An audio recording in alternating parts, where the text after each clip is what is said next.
दादू जोही रोड पर कायम एहसास कफालत सेंटर पर एजेंट माफिया का राज। मुस्तहकीन को दिए जाने वाले 25,000 रुपए में से 2,000 से 3,000 कटौती का सिलसिला जारी।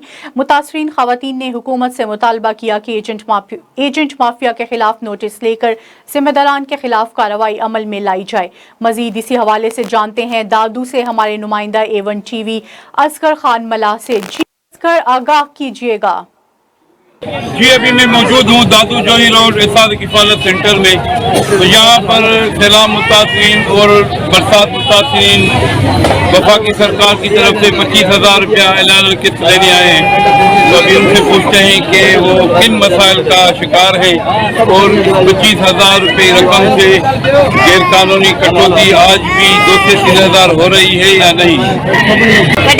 रिश्वत 25,000 घनी था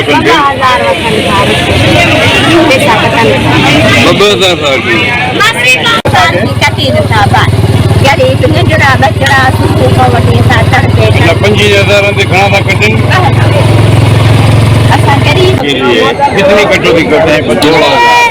अच्छा, वो भी 2,000 भी खुशी से लोग देते तब मना, वो किसी नहीं, क्यों इसलिए बोल रहे। अच्छा, 2,000 कटिंदा ठेका गरीब कुछ न देवा तो ना होई ना अच्छा 25,000 की घना था कटिंग। आपने सुनी यहाँ सैलाब मुतासरीन और बरसात मुतासरीन लोगों की बातें। उनका कहना है कि सुबह से शाम तक यहाँ परेशान होते हैं, यहाँ पैसे नहीं देते। जब पैसे देते हैं तो 25,000 रुपये से 2 से 3,000 रुपये गैर कानूनी कटौती करते हैं। तो ये गैर कानूनी कटौती नहीं होना चाहिए। मैं हूँ A1 TV दादू डिस्ट्रिक्ट रिपोर्टर असगर खान मलाह। बहुत शुक्रिया असगर सूरत हाल से आगाह करने का।